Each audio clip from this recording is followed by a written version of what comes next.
tous, ici Manga Anime Fan. On se retrouve aujourd'hui pour une nouvelle manga review. Aujourd'hui, je vous parle de la troisième œuvre qui est dans le coffret de Bizarre's Adventure. Et bien sûr, c'est Bao de Hirohiko Araki. Publié chez Delco Tonkam, bien entendu, dans le fabuleux coffret des 4 œuvres de l'auteur.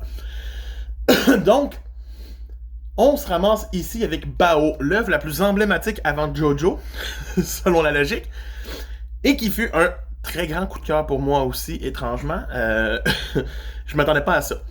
C'est quoi l'histoire de Bao? C'est l'histoire, au début, d'une petite fille qui a les pouvoirs de prédire l'avenir, qui va rencontrer un jeune garçon, qui s'est fait faire des expériences dessus, et ces expériences, c'est de le parasiter. Et ce parasite fait en sorte que quand il est en danger, il va devenir Bao. Et Bao, il fait quoi? Il est stylé. Et dans le fond, il peut utiliser de l'électricité, il peut utiliser des lames. C'est un peu un prototype du vampire de Jojo. C'est quand même assez bien pensé.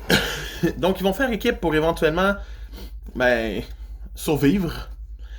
Donc les premiers chapitres sont un petit peu anecdotiques. Tu sais, c'est comme... ils vont s'enfuir, rencontrer un ennemi, se battre contre l'ennemi. Et c'est ce qui va nous pousser à rencontrer tranquillement pas vite, à apprendre plus ce qu'est Bao, à en apprendre beaucoup plus. C'est un très gros tome, c'est un 400 pages. Donc, c'est beaucoup de petites anecdotes au début. Ça monte, c'est des combats clairement violents et stylés de la part de l'auteur. Il se permet ça. Et... on va arriver à la fin, tu sais, le gros moment fort de la série, c'est quand la petite va se faire enlever et que lui va commencer à contrôler un peu plus ses pouvoirs et se dire je sais qu'il y a quelque chose en dedans de moi. Puis-je utiliser de l'électricité sans devenir cette personne-là, qui fait juste ressentir avec le toucher, mais le toucher lui permet d'avoir des odeurs. C'est weird, mais j'accepte. Et c'est à partir de ce moment-là que là va vraiment prendre son envol. J'aime vraiment le fait que l'auteur n'a pas... Tu sais, il n'a pas lésigné sur les moyens. C'était vraiment beau. T'sais, c'était quand même publié avant Jojo dans le Jump. C'est vraiment fun à avoir comme œuvre emblématique du Jump. Et on va arriver avec une fin vraiment bien faite. L'auteur n'a pas garoché sa fin. C'est une œuvre finie rapidement en 9 chapitres. Mais pourtant, j'ai eu du fun de A à Z. J'ai eu des petits points faibles. Oui, c'est cliché, c'est déjà vu. Par moments, ça me faisait penser au début d'Undead Unlock. Tu sais, un immortel qui voyage avec une fille.